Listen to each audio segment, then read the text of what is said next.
예, 우리 이렇게 오후 강의 시간에 와주셔서 여러분 너무 감사드립니다. 옆에 계신 분들과 잠시 만나서 맛있게 식사하셨죠? 이렇게 인사 나누도록 하겠습니다.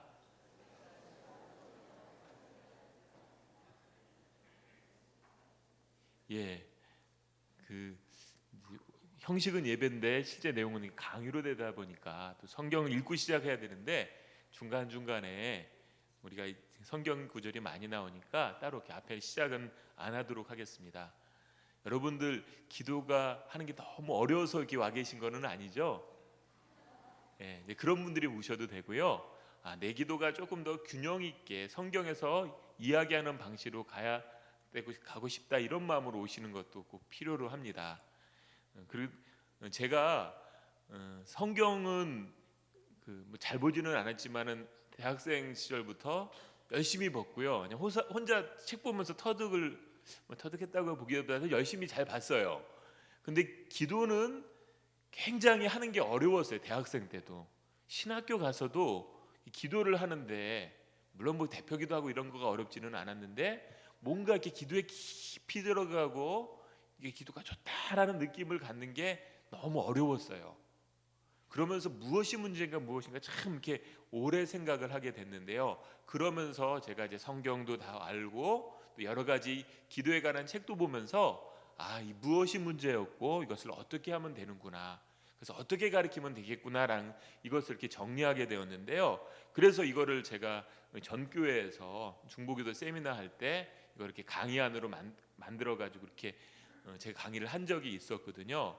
반응이 괜찮았어요. 이번에 세미나 가시는 분들 첫 번째 강의 딱 들으시면은 제가 한 게 오리지널입니다. 그분은 이제 제 강의안 보고 이제 해서 하는 거니까 이거는 어떻게 말하면은 전 세계적으로 하나밖에 없는 강의인 거죠. 제가 한 거니까 그런 거라 생각을 하셨으면 좋겠는데요. 우리가 기도 첫 번째 강의안을 딱 펴가지고 참 책은 다 가지고 계신가요? 이 책이 굉장히 여러분 중요한 책입니다. 왜냐하면 이거 한 번 보고 끝날 게 아니라요.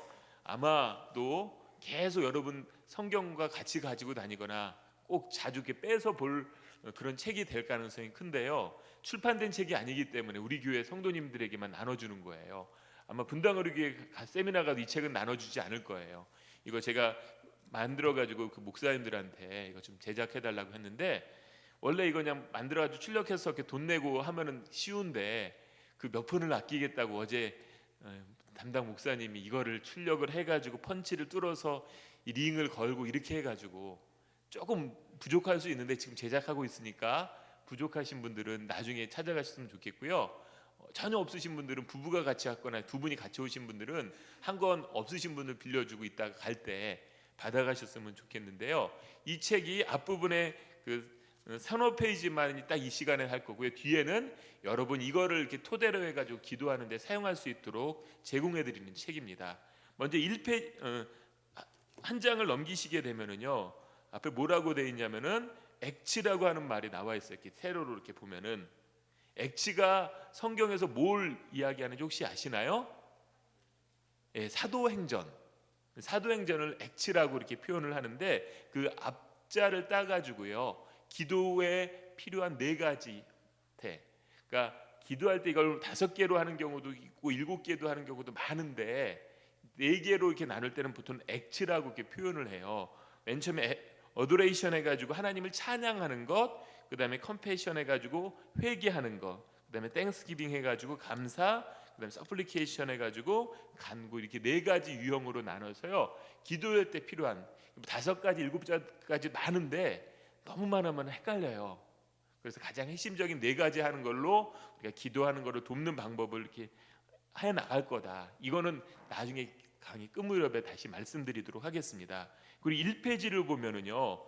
기도 열심히 하기만 하면 될까? 이 말이 나와 있잖아요. 기도 열심히 하기만 하면 될까요? 제가 어렸을 때 기도 어떻게 하냐고 열심히 하는 분들한테 물어보면은 기도는 기도하면서 배우는 거야. 그냥 기도해. 이런 얘기를 많이 하셨어요. 진짜 그래서 그렇게 열심히 하면 될까요? 그렇게 기도만 해가지고 잘 안 됐으니까 제가 이걸 만든 거잖아요. 작년에 제가 이렇게 운동을 하려고 헬스장을 이렇게 끊었어요. 왜냐하면은 그렇게 힘든 거를 제가 뭐 수영을 하든지 걷기 하든지 등산 이런 거는 쉬운데 헬스는 되게 재미가 없잖아요. 그런데 뭐 어쩔 수 없이 건강을 생각해서 나이 먹으면 근육이 빠진다고 하니까 이제 그거 빠지기 전에 미리 준비해야겠다 해서 헬스를 이렇게 끊었는데, 요즘 이렇게 끊으면은 그 3개월, 6개월 이렇게 끊으면은 2달 그 PT라고 퍼스널 트레이닝 해가지고 트레이너가 붙어서 이렇게 훈련해 주는 거 있잖아요. 2번을 해주더라고요. 하면서 제가 물어봤죠. 이거 꼭 해야 되냐고. 그때 그 헬스 트레이너가 하는 말이 꼭 해야 된대요. 속으로 돈 벌려고 그러는 거지 이렇게 생각을 했는데, 그 헬스 트레이너의 말이 설득이 됐어요. 제가 그래가지고 없는 돈에도 불구하고 제가 그 PT를 하게 됐거든요. 다행히 교회 집사님이 저렴하게 하는 데를 알아서 저렴하게는 했는데요. 그래서 그 헬스 트레이너의 말이 인상 깊었는데 무엇이었냐면은 우리의 몸이 좌우가 이렇게 균형을 이루지 못했대요. 많이 쓰는 쪽, 오른손잡이는 주로 오른편, 왼손잡이는 주로 왼편이 많이 발달되어 있다 보니까 이제 무거운 것을 들거나 움직이려고 하면은 아무래도 발달된 근육 쪽을 많이 쓰게 된대요. 그래서 정확한 자세와 힘을 균형 있게 사용하는 법을 익히지 않으면은 운동을 하면 할수록 근육이 불균형이 일어가지고 체형이 깨지고 문제가 된다고 하더라고요. 그러면서 진짜인지 아닌지는 모르지만 그 헬스 트레이너의 얘기는 우리 몸이 이렇게 균형을 이루고 있지 못하기 때문에 장기가 제 위치를 잃어버려 가지고 많은 질병들이 생긴다, 이렇게 얘기할. 오늘 기도 시간인지 헬스 강의한 건지 뭐 헷갈리실 텐데 그렇게 이야기를 하더라고요. 근데 제가 그 말에 설득해 가지고 결국 PT를 하게 됐는데요. 제가 그 헬스 트레이너의 이야기를 들으면서 기본기가 중요하구나. 그래서 첫 번째 가로는 기본기예요. 기본기가 중요합니다. 그래서 우리나라 사람들이 이 기본기를 굉장히 무시를 해요. 뭐 운동도 그렇고 공부도 그렇고 신앙생활도 그렇고. 근데 제가 보니까요, 기본기가 정말 중요합니다. 그래서 바른 자세, 바른 형태, 바른 기본기를 가지고 열심히 해야지 그 효과가 나는 거지, 잘못된 형태로 방식으로 열심히 하게 되면은 잘못된 게 더 강화가 돼 가지고 나중에는 오히려 돌이키기가 어려울 만큼 균형이 틀어지는 것을 볼 수가 있어요. 그래서 기도도 열심히 한다고 다 되는 게 아니라요, 바른 기본기를 가진 상태에서 열심히 하는 게 중요하다. 여러분 그 야구 잘 보시나요? 예, 보시는 분도 있고, 저도 예전에는 잘 봤어요. 어느 순간인가는 이제 그 재미없어 가지고 안 보게 됐는데, 이게 보통 투수들이 잘 던지는 투수들이 이렇게 열심히 그 리그를 이렇게 진행을 하다가 갑자기 이렇게 난조에 빠지는 거를 뭐라고 하죠? 예, 우리 성경에 있는 얘기는 질문할 때는 대답이 안 나오는데 이거 곧바로 질문이 나와요. 슬럼프에 빠진다고 이야기해요. 그러면 이 슬럼프에 빠진 투수를 어떻게 하는지 혹시 아세요? 주로 시합에 내보내지 않고 2군으로 내려보내요. 그럼 2군으로 내려가지고 투수가 하는 게 무엇이냐면은 기본기 다시 해요. 투수 폼을 원래 자기가 했던 것들로 하나하나 점검하면서 그거를 교정을 해요. 그걸 계속 하고 나면은 다시 자신의 정상 구위를 찾아가지고 1군에 와서 또 시합에 들어가는 걸 볼 수 있거든요. 지금 제가 여러분께 알려드리는 것은요, 이 개인 기도의 기본기라고 보시면 돼요. 그래서 여러분께서 앞으로 기도해 나갈 때 이것들로 먼저 충분히 한 다음에 익숙해지고 나면은, 그 다음에는 운동 배울 때 다 아시다시피 기본기 방식대로 운동 시합하는 사람이 없어요. 이렇게 제가 배드민턴을 이렇게 하고 예전에 좀 배운 적이 있거든요. 배드민턴이 상당히 어려운 운동이에요. 배우신 분들은 알아요. 이게 스트레칭 안 하고 하면 다리를 금방 삐고요. 체력 소모가 많은 건데, 그래서 왼쪽 발, 오른쪽 발, 그리고 반대로 돌아왔다가 왼쪽 발, 오른쪽 발 해가지고 하는 폼을 연습을 해서 이렇게 시합하게 되는데요. 시합할 때는 절대로 그대로 안 해요. 그런데 이 기본기를 열심히 하고 나오면은 그 순간순간 셔틀콕이 오는 방향에 맞춰서 발이 자연스럽게 응용이 돼가지고 움직이더라고요. 근데 그렇게 자연스럽게 하려면은 이 기본기를 열심히 배우는 거거든요. 근데 대부분의 운동이 그렇더라고요. 마찬가지로 우리가 이 시간에 할 거는 기도의 기본기다, 아니 개인 기도의 기본기다라고 생각하시면 돼요.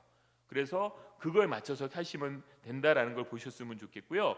두 번째로 우리가 보통 기도 열심히 내가 기도 열심히 해가지고 어떤 게 됐다고 하는데, 두 번째는 기도 응답의 원리가 무엇인가 살펴보도록 하겠는데요. 사무엘상 1장 27절에 같이 읽고 가로 안에는 한번 여러분께서 추측해 보시기 바랍니다. 사무엘상 1장 27절을 같이 보겠습니다.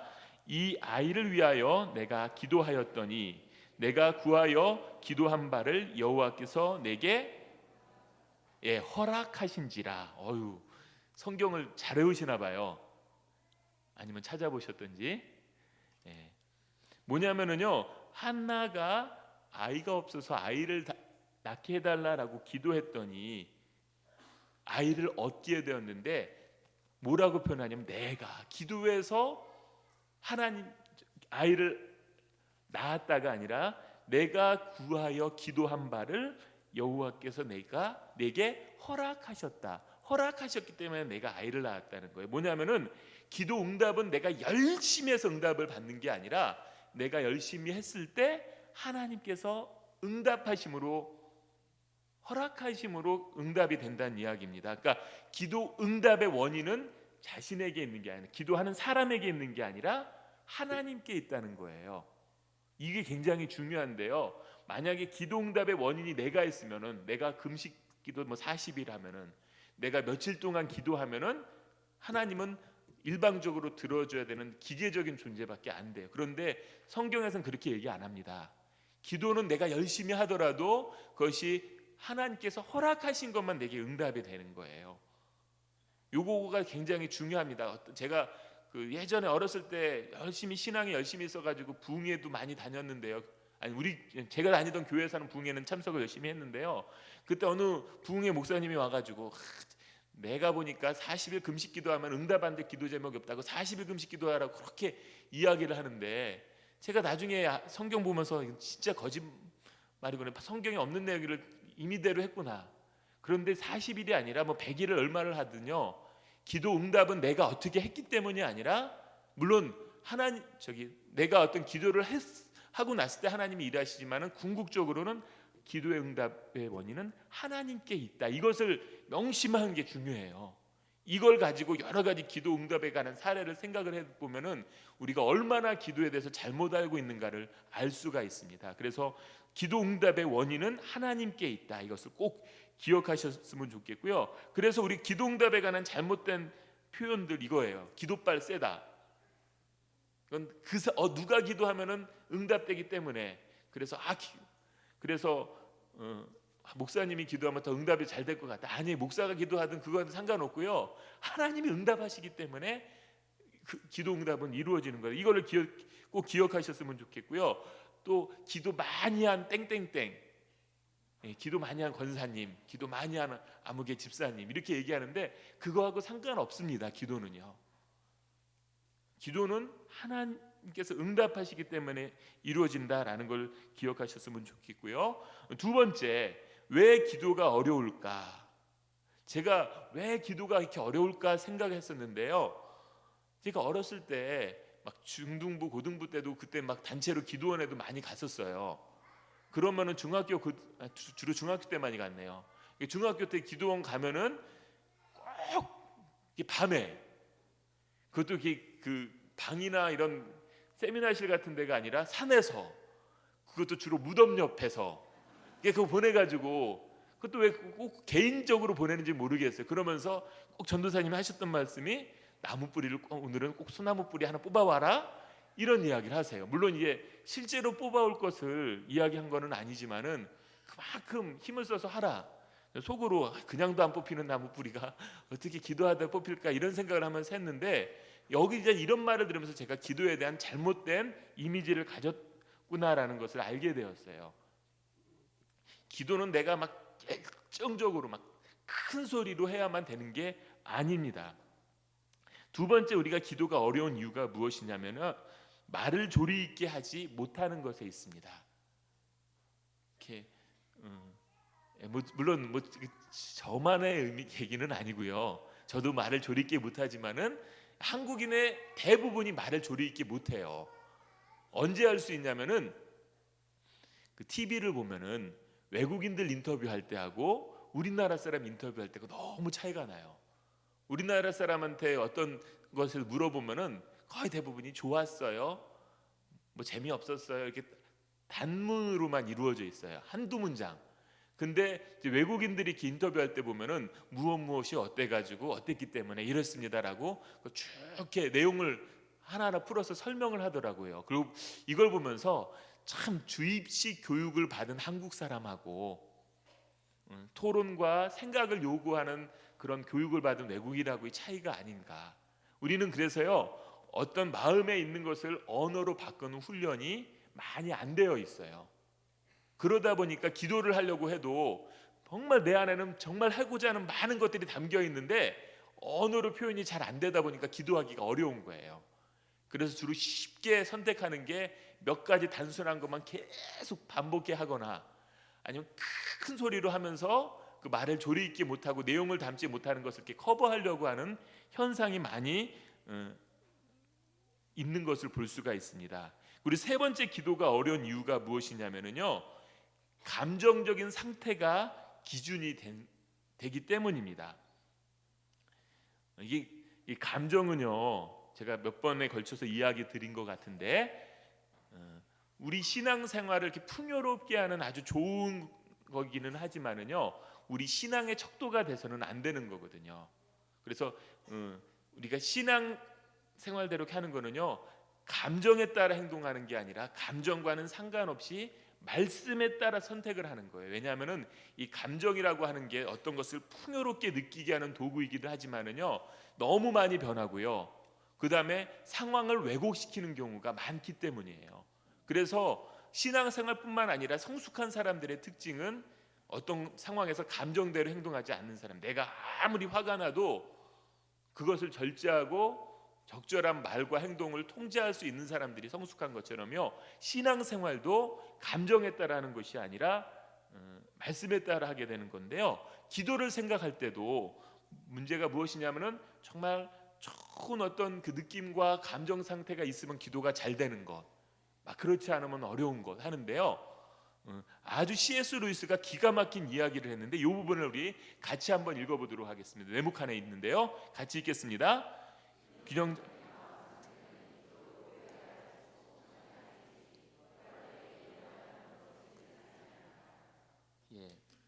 어떤 안정된 그런 마음 상태, 이 감정은요, 기도의 결과로 우리가 누릴 수 있는 것이지 기도할 때 어떤 가져야 될 모습이 아니라는 거예요. 막 감정이 끌어오르고 뒤죽박죽이기 때문에 기도를 하는 거지, 그런 상태로서 안정된 상태로서 기도하는 게 기도를 잘하는 게 아니다라는 의미예요. 요거를 여러분께서 아주 이렇게 해야 돼요. 그래서 어떤 때 굉장히 몸이 건조한 것 같지만은 그래서 기도가 잘못하는 게 아니라 그런 상태에서 내가 기도로 나아가서 하나님으로부터 은혜의 기쁨과 감격과 평안함이 주어진다면은 처음에 이렇게 막 기도하면서 이렇게 몸이 건조한 것처럼 보였어도 바른 기도를 잘한 거라는 의미입니다. 그걸 기억하셔야 되고, 세 번째가 그다음 네 번째가 무엇이냐면은 통성 기도 때문에 기도가 어려워요. 저도 이렇게 어려서부터 중학생 때부터 통성 기도를 아주 열심히 했었던 것 같은데요, 중학생 때는 생각이 없으니까 열심히 하는데 기도가 어려워졌던 게 뭐냐면은 크면서 뭔가 기도에다가 내용을 담고 싶은데 통성으로 기도하려니까 저는 말이 짧아가지고 그게 빨리빨리 언어로 표현이 안 되는 거예요. 그러다 보니까 나중에 통성 기도도 안 되고 개인 기도도 안 되는 이런 딜레마에 빠지더라고요. 그럼 통성 기도가 잘못된 기도인가? 통성이 나쁜 기도나 잘못된 기도는 아니에요. 성경에도 부르짖는 기도, 큰 소리로 하는 기도가 있기 때문에요, 필요로 해요. 그런데 통성 기도는 주로 우리가 많은 사람들이 모여서 이렇게 합심해서 기도하거나 이럴 때는 통성 기도가 필요도 하고요, 또한 통성 기도를 통해 누릴 수 있는 은혜도 분명히 있습니다. 그런데 모든 기도를 다 통성으로 해야 되는 것은 아니라는데, 우리나라는 기도 잘하는 것 하면은 기도하는 것 하면은 통성으로 큰 소리를 내서 기도하는 것만을 기도인 것처럼 이야기하고 사람들에게 가르치고 이러다 보니까 정작 기도를 통해 중요한 부분을 놓칠 때가 많다라는 거예요. 그래서 여러분, 통성으로 앞으로 기도해서는 안 되는 게 아니라 통성으로 기도할 때는 기도하고요. 특히 사람들이 모여서 기도할 때는 통성으로 기도하는 게 좋습니다. 그러나 개인 기도할 때는요, 통성으로 기도 안 하셔도 되고요. 저는 잘 안 해요, 통성으로. 개인, 특히 혼자서 기도할 때는. 왜냐하면은 제가 이렇게 말을 많이 하면 힘이 쫙 빠지는 스타일이에요. 예전에 전 교회에서 팔체질 하시는 한의사 선생님을 신방을 하는데 저한테 그 팔체질을 체크해 주겠다고 계속 맥을 짚어보더니 하시는 말씀이, 목사님은 말을 많이 하면은 오래 살기 힘든데요, 건강하게 살려면 말 조금 해야 된다, 이렇게 얘기를 하시더라고요. 체질에 따라 말을 많이 하면 에너지가 많이 쓰는 사람이 있는데 제가 그런 스타일이에요. 그러니까 통성 기도를 하고 나면은 5분 10분만 해도 지쳐가지고 길게 못 하는 거예요. 길게 하고 싶어도 지치니까 이제 계속 기도가 작게도 잘 안 나오는 거죠. 근데 그분도 똑같은 체질이어가지고, 그분도 한의사 하려면 힘들잖아요, 말하는데. 그래서 나중에 같은 음식이 맞는 음식이 있으면 먹으러 갈 때는 같이 가자고 약속했었는데, 하여튼 사람에 따라서 이 부분이 있기 때문에요, 어떤 게 통성으로 할 때는 하지만은요, 반드시 제가 가리키는 그 기도의 방식을 병행하면 좋을 것 같고요. 또 통성으로 기도가 잘 안 되시면은요, 너무 그렇게 하려고 하지 마세요. 개인 기도 하시다 보면은 또 하나님께 필요에 따라 그런 통성으로도 주시니까, 그게 척도도 아니고요, 기도의 핵심에 조금 벗어났어요. 다음 부분에서 우리가 기도를 이렇게 살펴보게 될 때 더 핵심적으로 요구하는 기도가 무엇인지를 이따 이야기해 드리도록 하겠습니다. 그리고 다섯 번째로 기도가 어려운 이유가 무엇이냐면은, 기도는 특정한 형식이 없기 때문이에요. 뭐냐면은 우리가 생각하는 다양한 방식이 다 기도가 될 수 있어요. 어떤 분들은 눈을 뜨고 기도하는 건 기도냐 아니냐 상관없어요. 눈 뜨고 기도해도 되고 눈 감고 해도 되고. 또 제가 어렸을 때 정말 그랬던 게, 제가 초등학교 때 교회를 갔는데 바닥이었어요. 그런데 이제 교회에서 그 어른들이 힘드니까 의자를 이렇게 교회에다 놔야 된다, 이렇게 얘기했는데, 그때 그 담임 목사님이 어떻게 하나님 앞에서 무릎을 꿇지 않고 의자에 앉을 수 있냐면서 반대해가지고 이렇게 못한 적이 있었거든요. 그런데 무릎을 꿇고 기도해야 되고, 앉아서 해야 되고, 누워서 해야 되고, 서서 해도 되고, 의자에 앉아서 해도 되고, 기도의 그 자세가 다양합니다. 중요한 건 그거는 핵심은 아니거든요. 눈을 뜨든 감든, 소리를 내든 안 내든, 의자에 앉거나 서거나 이거랑은 상관이 없습니다. 물론 우리가 인간이기 때문에 육체적인 어떤 동작이나 행동이 지배를 받기 때문에 자기가 하나님께 집중할 수 있는 자세가 있고 방식은 있을 수 있지만은, 그러나 우리가 일반적으로 하지 않는 방식을 취한다고 기도가 안 되는 건 아니에요. 예를 들자면, 기도를 아주 진지하게 길게 하려고 했는데 누워서 기도해 보세요. 그건 잠자기 전 하는 기도예요. 5분은 못 넘겨요, 그거는. 그럴 때는 내가 의자에 앉거나 아니면은 서거나, 아니면 내가 더 간절한 마음을 표현하려면 무릎을 꿇거나, 이런 방식이 되어야 되는 거고요. 그 상황에 따라 기도하는 것입니다. 우리나라는 발 꼬고 앉으면 굉장히 건방진 거죠. 그래서 기도할 때 발 꼬고 기도하는 사람이 없잖아요. 기도 그렇게 하시는 분이 있나 본데. 그런데 외국인들은 발 꼬는 것이 이렇게 건방지다 생각을 안 하기 때문에 그렇게 기도하시는 목사님들, 외국 목사님들 많이 봤어요. 그러니까 그건 어떤 문화적인 것이지 우리의 선입관이지 어떤 실제 본질은 아니다. 그러면은 우리가 기도해야 할 때 중요한 본질이 무엇인가, 다음 부분에서 한번 살펴보도록 하겠는데요. 마태복음 6장 5절에서 8절 말씀, 우리가 피해야 될 두 가지 기도의 모습을 예수님께서 지적하는데, 우리 같이 한번 읽어보도록 하겠습니다.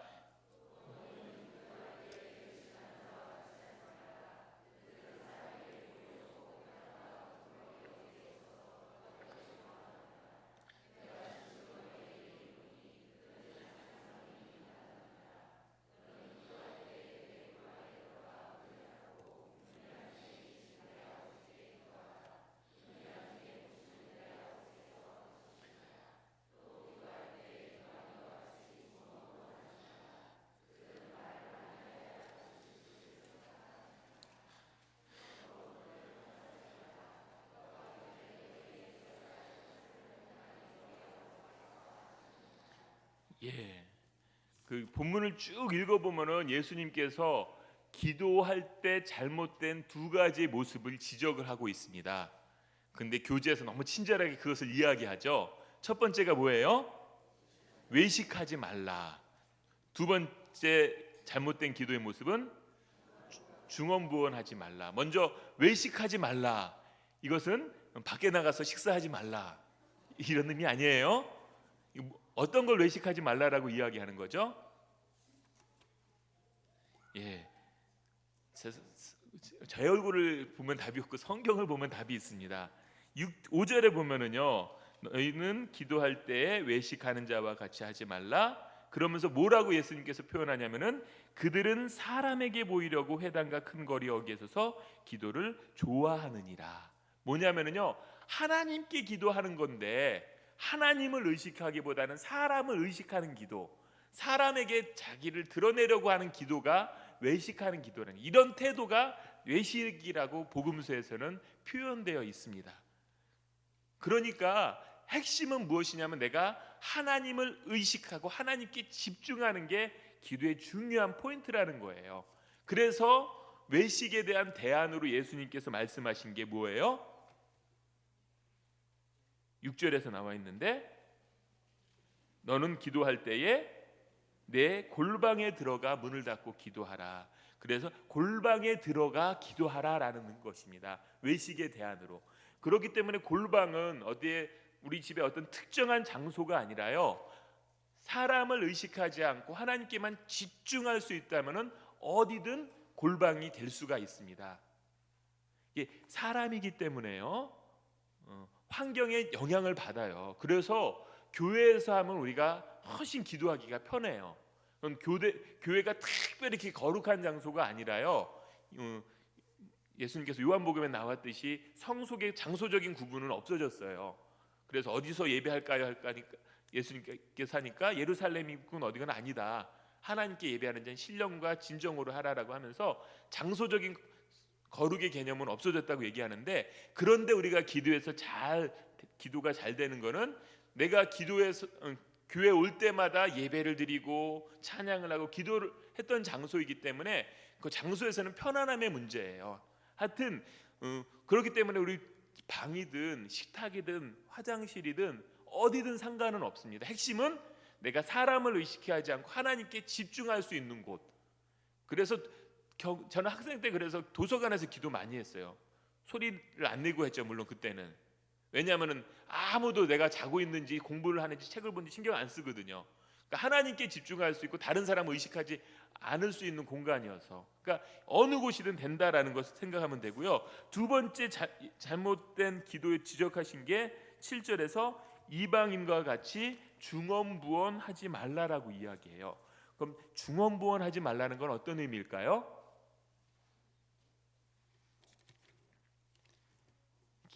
설교 시간에 여러 가지 들어보셨죠?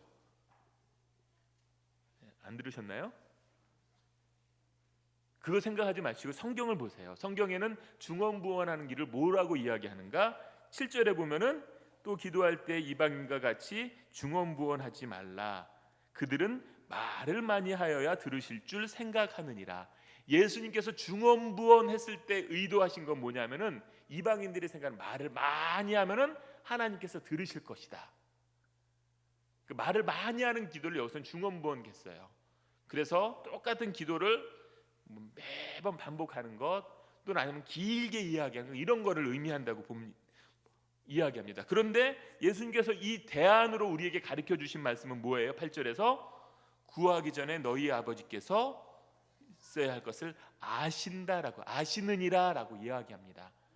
뭐냐면은요, 내가 어떤 걸 꼭 알려줘야만 하나님께서 아시고 응답하시는 게 아니라는 거예요. 그러니까 뭐냐면은 하나님이 모르고 계시기 때문에 하나님한테 하나님 이것이 필요하고 이거 이렇게 돼야 됩니다라고 알려드리는 게 기도가 아니라는 거예요. 근데 왜 하나님께서는 다 알고 계신데 우리에게 기도하라고 이야기할까요? 예, 여러분 피곤하셔가지고 조금 졸리시지 않나요? 이거를 이론을 잘 해야지. 실습 부분은요, 오늘 시간이 안 돼서 실습은 못 해요. 제가 어떻게 하는지 알려드립니다. 5분만 이야기하면은 그냥 하실 수 있어요. 그러니까 그거는 잠깐 이론을 잘 탄탄히 해야 되는데 3-1을 보시면 나옵니다. 왜냐하면은요, 핵심은 기도는 하나님과 인격적 교제이다.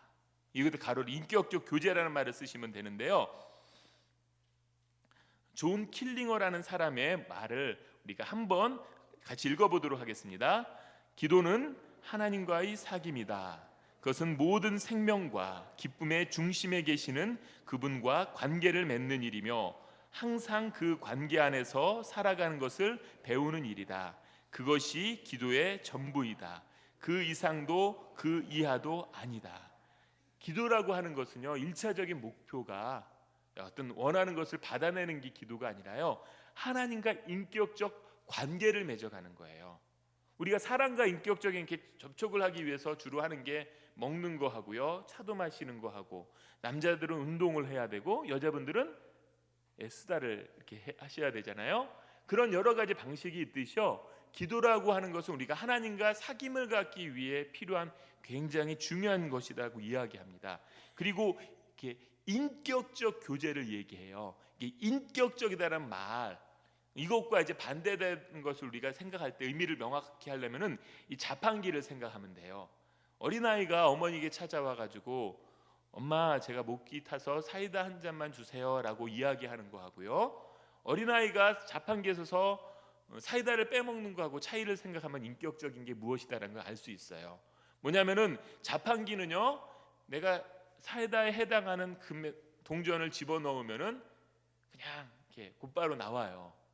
내가 뭐 짝다리 짚고 동전을 집어넣든, 땀이 나가지고 덥든 추워하고 있든, 내 건강 상태가 어떠든, 배고프든 안 하든, 손이 더럽든 안 더럽든 신경 안 써요. 자판기는 그냥 동전만큼 사이다가 나오게 되어 있는 게 자판기예요. 근데 자기 엄마에게 이거 사이다를 한 잔 달라고 했을 때는 상황에 따라 굉장히 다양한 변수가 있어요. 아이의 태도가 불량하면은 한번 혼날 것이고요, 아이가 꼭 필요한 상황이면은 얼음을 넣어가지고 더 시원하게 줄 것이고, 아니면은 밥을 먹기 전이라면은 지금은 밥 먹을 때니까 먼저 물 먹고 물 한 잔 마시고 밥 먹은 다음에 마셔라, 이렇게 대안을 이야기하기도 하고. 이게 인격적이라는 거예요. 나를 알고 나의 상황에 맞게 때에 따라서 다양한 접근을 해주는 게 인격적인 관계 속에서 이루어지는 거거든요. 마찬가지로 우리가 기도할 때 우리 그대로 내가 몇 분을 기도해서 며칠을 기도해서 응답이 됐다라는 얘기는요, 하나님을 인격적인 대상으로 생각하는 게 아니라 이런 자판기처럼 생각하는 거예요. 그렇기 때문에 제가 기도할 때 틀리게 해도 상관이 없다고 이야기한 거 뭐냐면은 우리의 잘못된 기도대로 응답 안 하시기 때문이에요. 그럼에도 기도해야 되는 이유는 뭐냐면요, 기도하는 과정을 통해서 하나님과의 관계를 맺어가고 하나님의 뜻을 알아가기 때문에 너무 우리가 바르게 완벽하게 기도하려고 하지 말고 무조건 기도해도 되기는 해요. 그러나 항상 의식 속에는 하나님의 뜻이 무엇인지, 무엇을 원하시는지, 그리고 하나님의 말씀에 비춰 내가 어떤지를 보는 게 필요하다, 이것을 기억을 하시면 좋을 것 같습니다. 그리고 그 다음에 뭐냐면요, 신앙생활의 최고의 가치, 가로 안에 무엇이 들어갈까요? 제가 지금까지 했던 설교나 이야기를 들으신 분들은 알 수도 있을 것 같은데,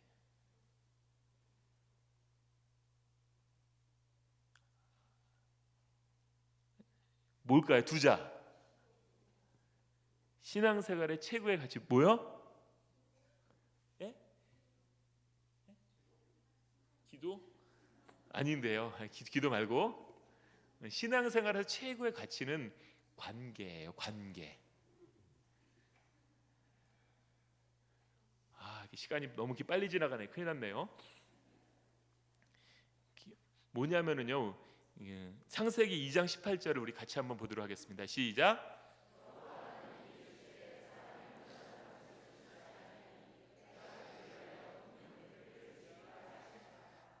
뭐냐면은요, 하나님께서 이 땅을 지을 때 모든 것이 다 보기에 좋다라고 지으셨는데 딱 유일하게 본인이 지어놓고 나가지고 보기에 좋지 않다라고 한 구절이 이 구절이에요. 뭘 좋지 않다고 이야기하냐면은 사람이 혼자 사는 것이 좋지 않다. 그런데 하나님께서 사람을 지을 때 어떻게 지으셨냐면은 자신의 형상을 따라 지었어요. 하나님의 형상을 따라 지어진 사람을 보고 좋지 않다. 왜 그랬을까요?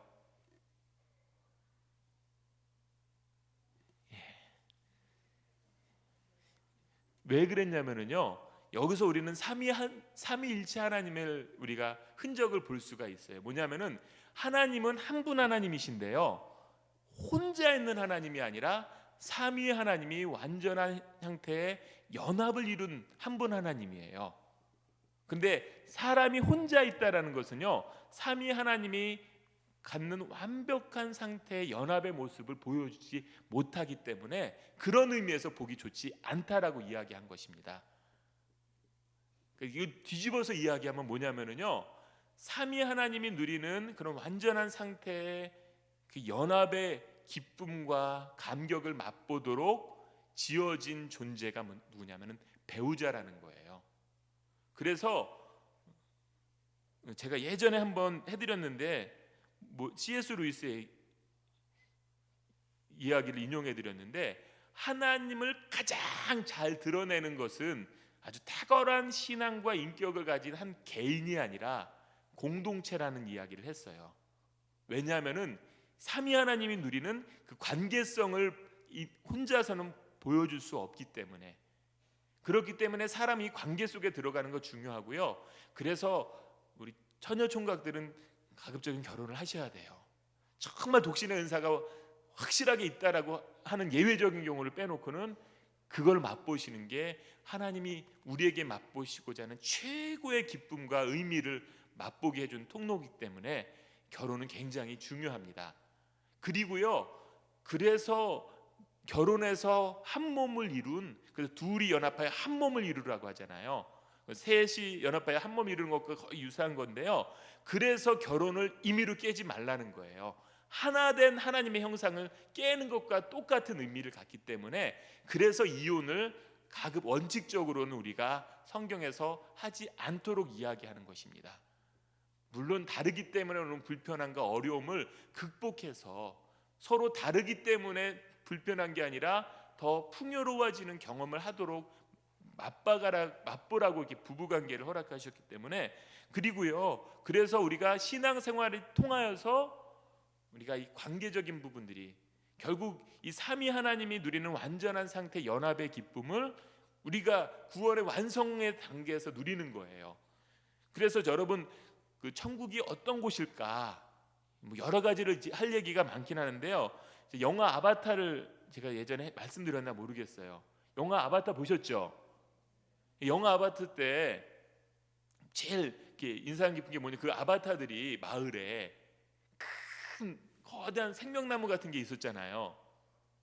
그리고 나가지고 이 아바타가 좀 이렇게 체력이 기진하거나 어디 아프거나 이러면 어떻게 하냐면은 그 생명나무 같은 그 나무에서 나오는 그 줄기하고 이 아바타의 꼬리하고 딱 연결을 하면은 얘가 같이 힘을 싹 이렇게 얻는 장면을 기억나시나요? 그 장면이?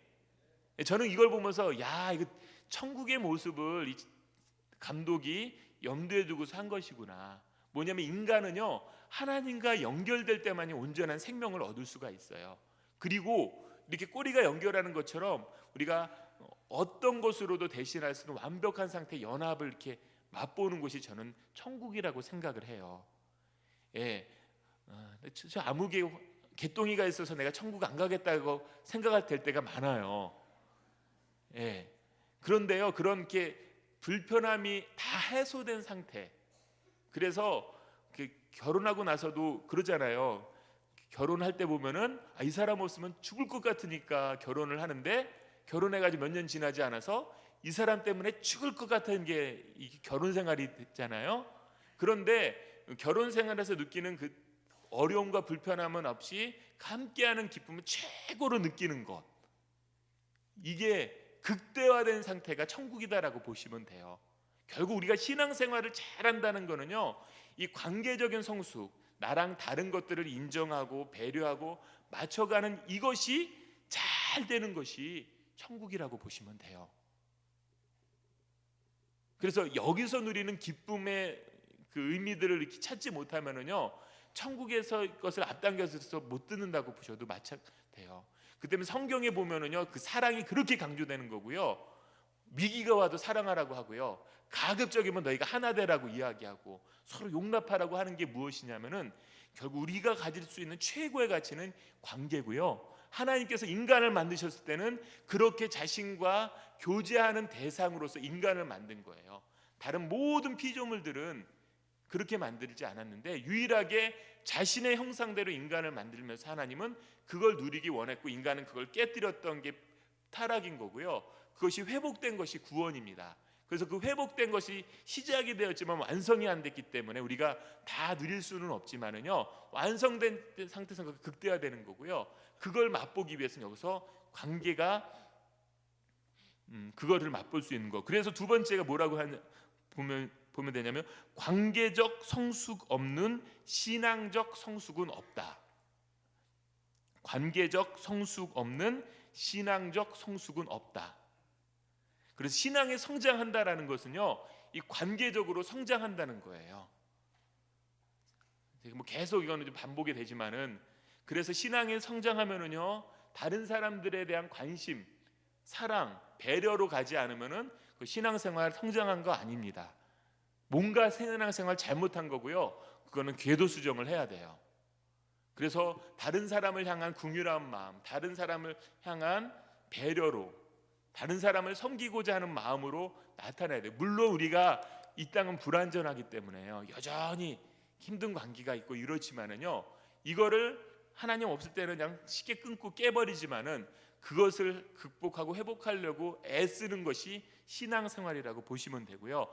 그래서 신앙이 좋다라는 것은요, 더 많은 사람을 이렇게 품어낼 수 있는 넓은 품을 가진 사람이다라고 보시면 됩니다. 그래서 천국 소망은 관계에 대한 기대로 나타난다.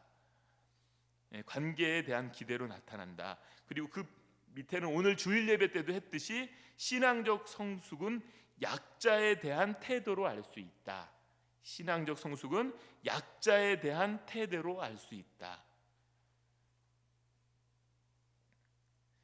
예. 그리고 이제 본격적으로 우리가 이제 이 액치기도법이라고 이렇게 이름을 붙였는데요. 제가 그냥 임의로 갖다 붙인 거니까 뭐 이게 어디에 나왔냐고 물어보지 마시고, 그냥 액치라는 말은 일반적으로 기도를 네 가지로 나눌 때 쓰는 말이고요. 제가 그것을 구체적으로 이렇게 실천할 수 있도록 이게 모아놓은 것을 이제 액치기도법이라고 하는데요. 이 부분에 대해서 이야기하도록 하겠습니다. 기본기가 중요하다 해서 아까 제가 그 부분을 설명을 드렸고요. 이제 액치기도법을 할 때 어떻게 하면 되냐면요, 첫 번째 필요한 게 뭐냐면은, 기도가 어려우신 분일수록 안 해도 상관은 없는데요, 제가 얘기했듯이 사람은 육체를 가지고 있기 때문에 환경에 영향을 받을 수 없어요. 이왕이면은 기도에 집중할 수 있는 환경을 만들면 되는데, 뭐 그것이 교회일 수도 있고, 또 여건상 교회로 못 오면은 자기의 집안 어디든 해야 되는데, 주로 이제 음악을 틀어놓으시면은요, 집중하기가 되게 좋아요. 그냥 아무 음악이나 틀어놓으시면 안 되겠죠. 이왕이면은 그 찬양, 찬송 이런 걸 틀어놓는데요, 제가 해보니까 가사가 없는 찬양을 틀어야 돼. 반주만 되어 있는. 그래서 기독교 서점이나 이렇게 인터넷 사이트에 뒤져보면은요, 기도할 때 배경음악으로 쓸 수 있도록 이렇게 만들어 놓은 CD가 있어요. 이왕이면 이걸 하나씩 구입을 하셔가지고, 특징이 뭐냐면은 1시간 동안 노래가 안 끊겨요. 자연스럽게 그 코드를 해가지고 연결시켜가지고 이렇게 가게 되어 있는데요, 이것을 틀어놓고 하시면은 도움이 많이 됩니다. 또 이렇게 뭐 능력이 있으신 능력자들은 그 MP3로 그걸 만들어가지고 그 스마트폰 같은 데다 해놓으면 좋겠죠. 그럼 스마트폰 갖고 딱 음악 틀어놓으면은 그 시간이 되니까요. 그래서 이거를 먼저 하시는 게 굉장히 중요합니다. 나는 안 그래도 상관이 없어요 하시면 안 하시면 되고요. 그런데 이왕 내가 제대로 기도해보겠다 하면은 꼭 이거를, 그래서 저기 뭐 침묵기도라는 이름으로 나왔고 하여튼 배경음악 뭐 여러 가지 의미가 말이 있어요. 그걸 찾아보셔가지고 꼭 구입을 하셨으면 좋겠고요. 두 번째 할 때 뭐냐면은 사도신경으로 시작하라. 이거를 안 하면 하나님께서 안 들으시기 때문은 아니에요. 근데 사도신경은 하나님과 나와의 관계가 어떠함을, 우리 신앙의 가장 기본적인 사실을 이야기하는 거기 때문에요. 이거를 이렇게 줄줄줄줄 외우면 안 되고 한 구절 한 구절 의미를 생각하면서 마음을 담아 하시면 돼요. 이러면은 내가 하나님께 집중하며 들어가기 위한 도입이 됩니다. 이러고 나가지고요, 첫 번째 해야 되는 게 뭐냐면 액치의 A인데요, 이게 찬양입니다. 찬양이 필요한 이유가 무엇이냐면요, 먼저 우리 기도할 때 우리가 하나님과 관계를 맺는 거잖아요. 나의 시각을 하나님의 시각으로 이렇게 높이는 그런 역할을 합니다.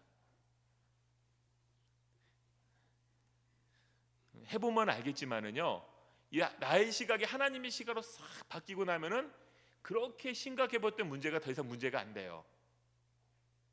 물론 기도 끝나고 나면 또 일상으로 가서 시간 지나면은 다시 또 힘들어지는데 그럼 다시 기도하면 되니까요. 근데 일단 내가 찬양을 통해서 하나님이 어떤 분이시구나, 하나님의 성품은 이렇고 하나님의 약속은 무엇이구나, 이것들이 내 안에서 충만하게 이렇게 차고 나면은 더 이상 하나님께 집중해서 기도하게도 되고요. 상당히 많은 거는 더 이상 굳이 간구할 필요가 없는 문제가 되기도 합니다. 여러분 6개월 전에 했던 걱정이 뭔지 혹시 기억하고 있으신 분 있어요? 기억 못 하시잖아요. 마찬가지 지금 하는 걱정은요, 6개월 뒤에도 의미 없는 것들일 거예요. 그런데 인간이기 때문에 현재 영향을 받아요. 그렇기 때문에 이거는 내가 잊으려고 하면서 잊어지는 게 아니라 이 기도를 하면 되는데 이 찬양 부분이 필요하다. 그런데 여러분 천국에 보면은요, 3페이지 맨 위에 있는 것도 이거 제가 만든 말이지만 참 괜찮은 말이에요. 같이 한번 읽어보도록 하겠습니다. 천국은 현재 우리가 해결하지 못하는 문제들에 대한 답을 얻는 곳이 아니라 더 이상 답이 필요 없어지는 곳이다. 이해가 잘 가시나요? 굉장히 의미 있는 말이에요. 이거 제가 만들어 놓고도 참 이거 뿌듯했어요. 우리는 이 땅에서 이건 왜 이렇지 하면서 답을 못 갖고 천국 가면 딱 물어봐야지 하는데요, 더 이상 딱 하나님을 직면하는 순간 질문이 필요 없어지는 순간이 와요. 대표적으로 욥이 그랬거든요. 친구들과 논쟁할 때는 내가 하나님 앞에서 어떻게 하려나 막 이런 얘기하다가 딱 그 하나님께서 나타나셔서 하나님의 그 거대한 섭리를 이야기하고 나니까 어리석은 자가 함부로 하나님을 얘기했다면서 입을 닫고 회개한다고 이렇게 표현을 하거든요.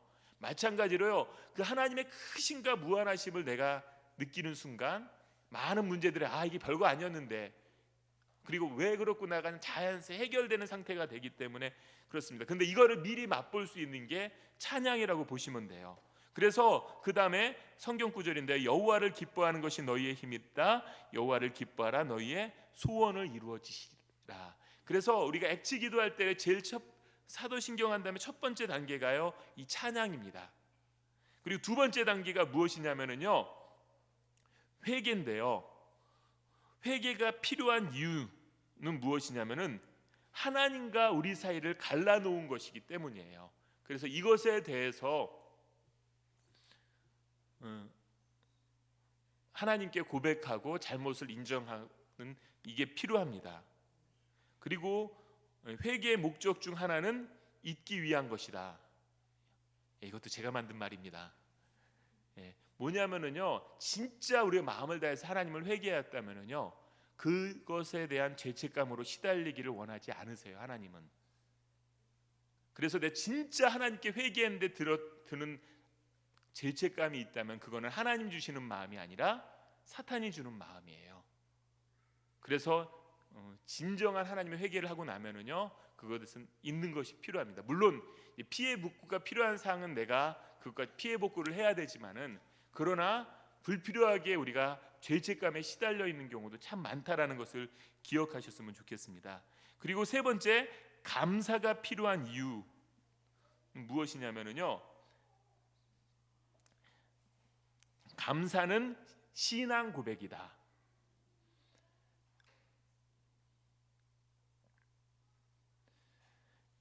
당장 현재 내가 이해되지 않고 설명할 수 없는 어려움이나 문제가 있어요. 그러나 이것도 하나님께서 주권적으로 자신의 선한 뜻을 이루어가기 위한 하나의 단계임을 인정하는 자가 할 수 있는 게 감사예요.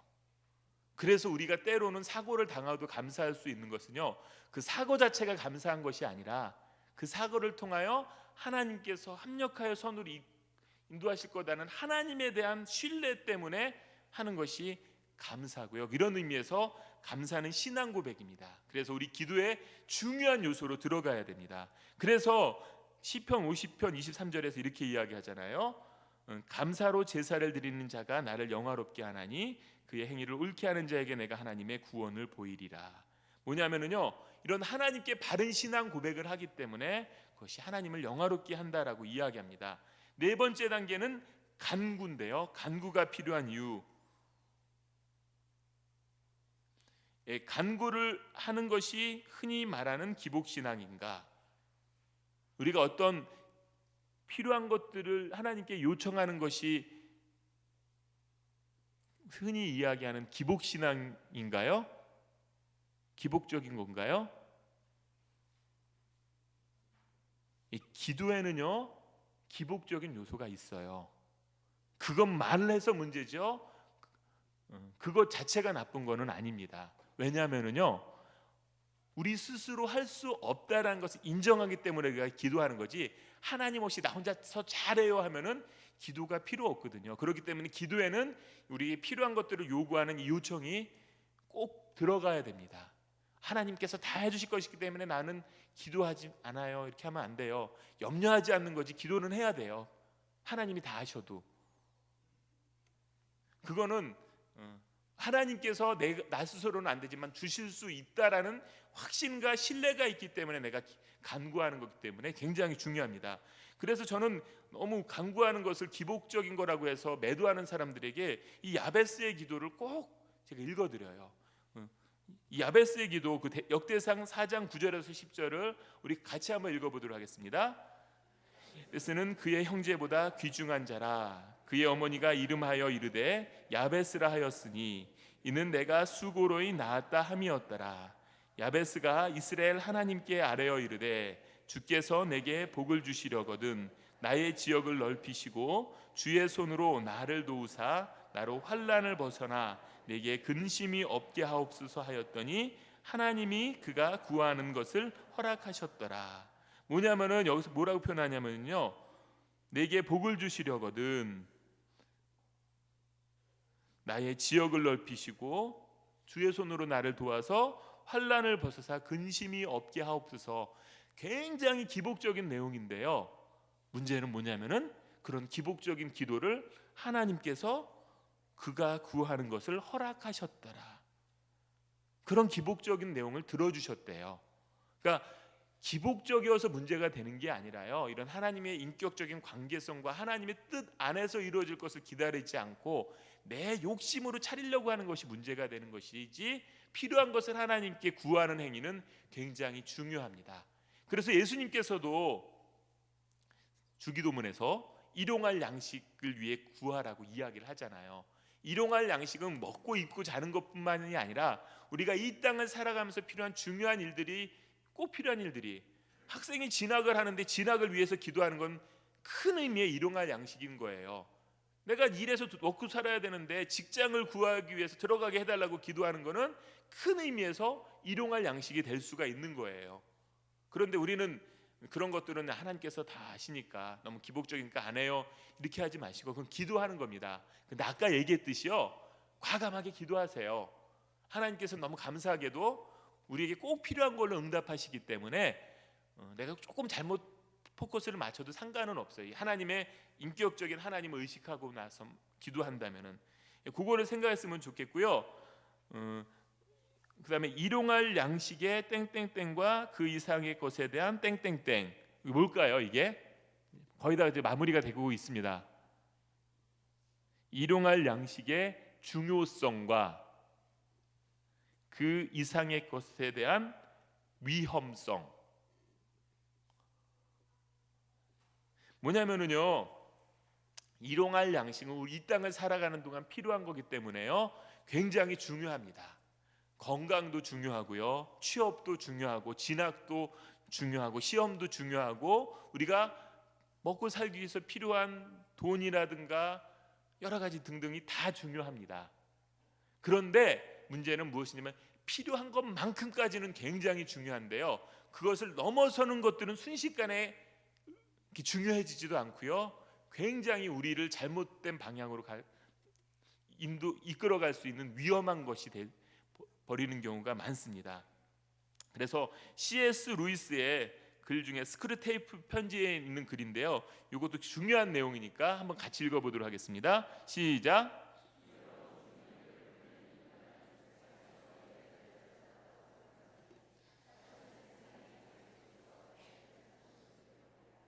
갈수록 높아지는 명성, 넓어지는 교제권, 나는 중요 인물이라는 의식, 열중할 수 있는 즐거운 일에 가중되는 압력 등은 이 땅이야말로 편안히 안주할 수 있는 고향이라는 인식을 심어주는데, 이것이야말로 우리가 원하는 바다.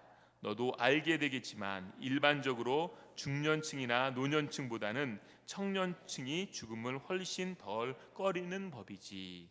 예, C.S. 루이스의 스크루테이프의 편지는요, C.S. 루이스가 그 가상으로 그 삼촌 마귀가 그 조카 마귀를 가르치는 내용이에요. 그래서 인간을 환자라고 하고 예수님을 원수라고 표현하면서 인간들의 약점, 인간들의 특징이 무엇인가를 이렇게 역설적으로 한 건데, 그것을 염두에 두고 이 부분을 보면 되는데, 여기서 하는 말이 무엇이냐면은 우리가 중년이 되면은요, 대부분 경제적으로 안정이 되고 사회적으로 어떤 자신의 역할과 권한들이 많이 생기게 되잖아요.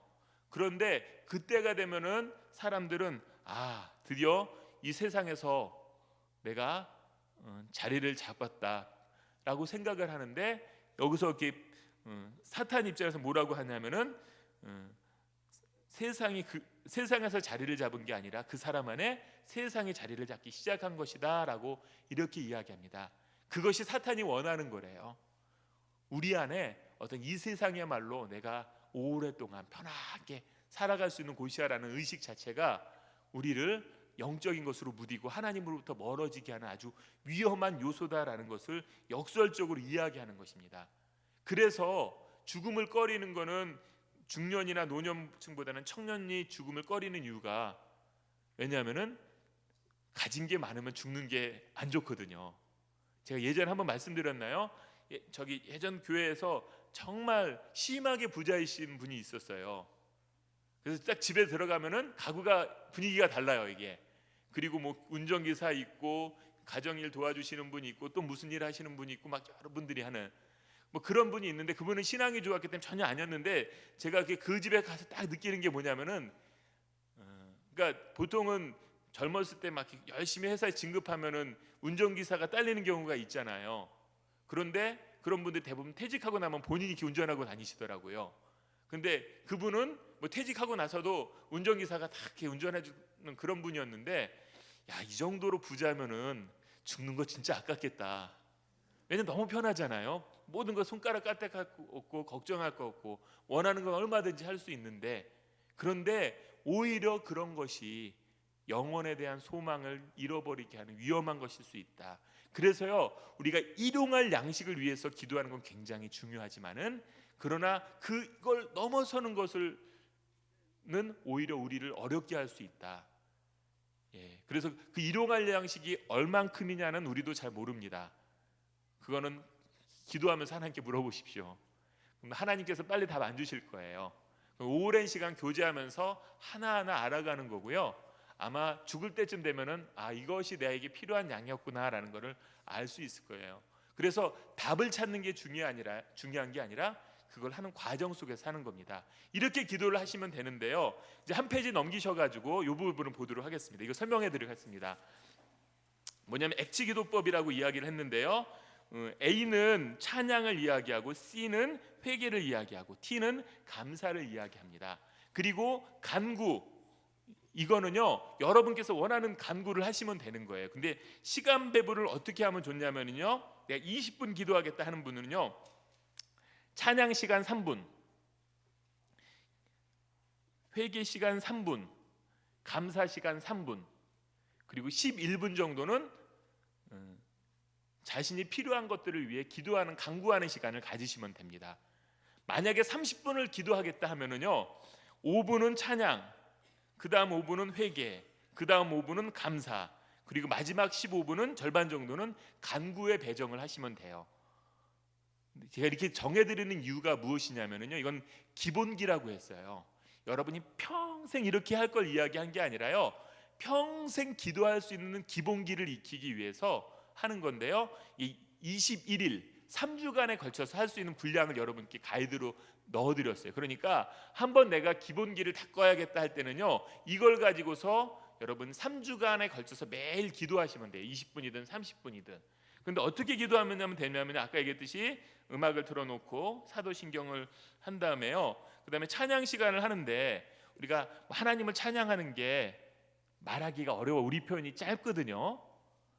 그래서 성경에서 시편이 거의 찬양과 기도예요. 그래서 시편에서 하나님을 찬양하는 내용으로 제가 찬양 부분에다가 21일치를 제가 해드렸어요. 그러니까 A, 찬양 부분에 해당하는 것들을 천천히 읽으시면서 의미를 묵상하는 거예요. 반복해서.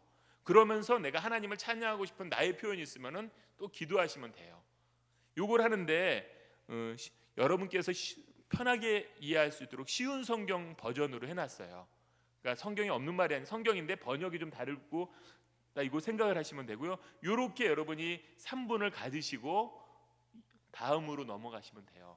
시간 잘 모르시겠으면 스마트폰으로 타이머 맞춰 놓으시면 됩니다. 그렇게 해가지고 3분을 하시고 그 다음에 회개를 하는데요, 이게 여러분 한 달에 한 번쯤 회개하면은 회개할 게 되게 많은데, 어제도 회개하고 오늘도 회개하고 내일도 회개하려면 할 게 없어요.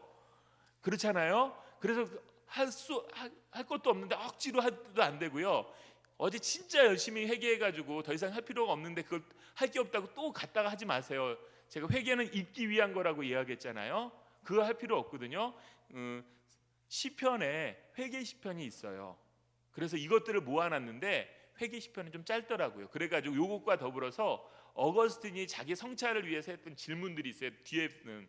그럼 이거를 한 구절 한 구절 읽으면서 이 기준에 따라 나의 모습은 어떠했는가, 잘못한 것이 있다면 이걸 가지고 기도하시면 돼요. 21일 동안 이걸 하시면 됩니다. 이렇게 3분 하시고 나가지고요, 그 다음에 하나님을 감사하는 걸 하면 되는데요, 마찬가지로 내가 그냥 감사할 수 있으면 상관이 없는데, 이 기본기 훈련 하실 때는 성경에 나오는 감사 시편의 내용을 가지고 하시는 게 좋은 방법이 됩니다. 그래서 이 감사 시편을 3분 정도에 걸쳐서 천천히 반복해서 의미를 읽어가시면 돼요. 아까 얘기했듯이 눈 뜨고 기도하나 감고 기도하나 차이가 없다고 했습니다.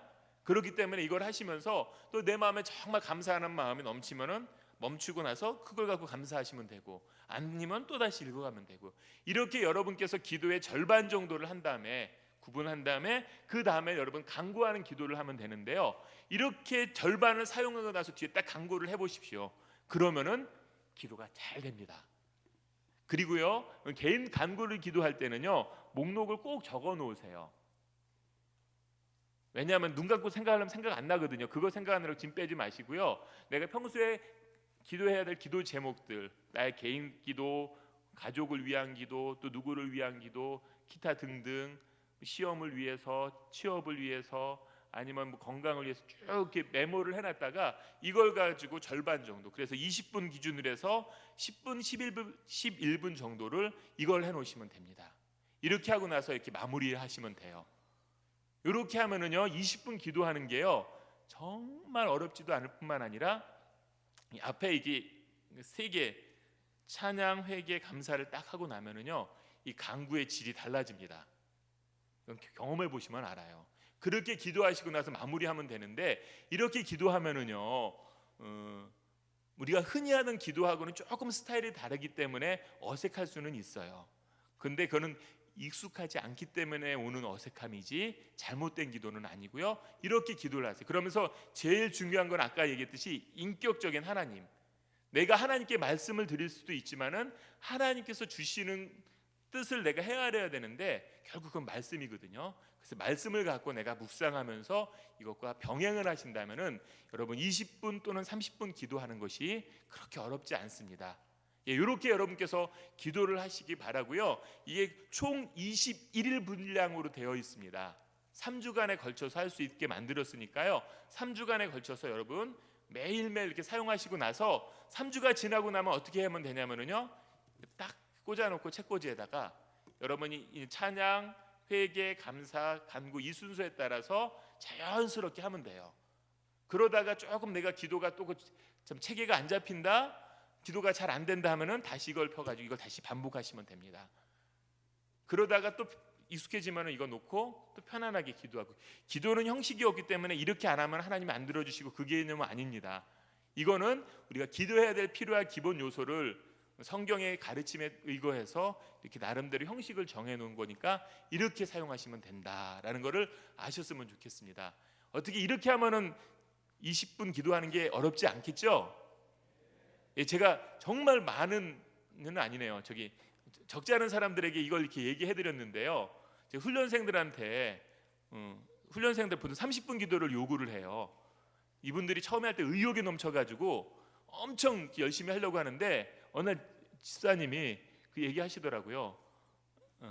목사님, 저는 아무리 기도해도요 10분이 안 넘어가던데요. 제가 인터뷰하면서 그렇게 했어요. 30분 기도 채우기 위해서 스마트폰에다 30분 맞춰놓고 이거 울릴 때까지 절대로 눈 뜨지 말라. 근데 아무리 내가 발버둥 쳐도, 그래서 뭐 다락방 기도 무슨 기도 있는 기도 다 하고 나도 10분이 안 넘어가요 이랬던 분이 이거 이렇게 방법을 알려드리니까 30분 기도가 어렵지 않게 된다고 이야기를 하시더라고요. 너무 시간 많이 하려고 하실 필요 없고요. 여러분 꾸준히 하는 게 한 번에 많이 하는 것보다 훨씬 좋습니다. 뭐 경우에 따라서는 10분 기도를 해도 상관은 없는데 적절하게 분량을 맞추셔가지고 줄여서 해도 되는데요. 가급적이면 매일같이 꾸준히 하셔가지고 여러분이 기도가 깊어지셨으면 좋겠고요. 기도를 통해 하나님과 깊이 교제하시는 우리 성도님들 되셨으면 좋겠습니다. 잠시 기도드리도록 하겠습니다.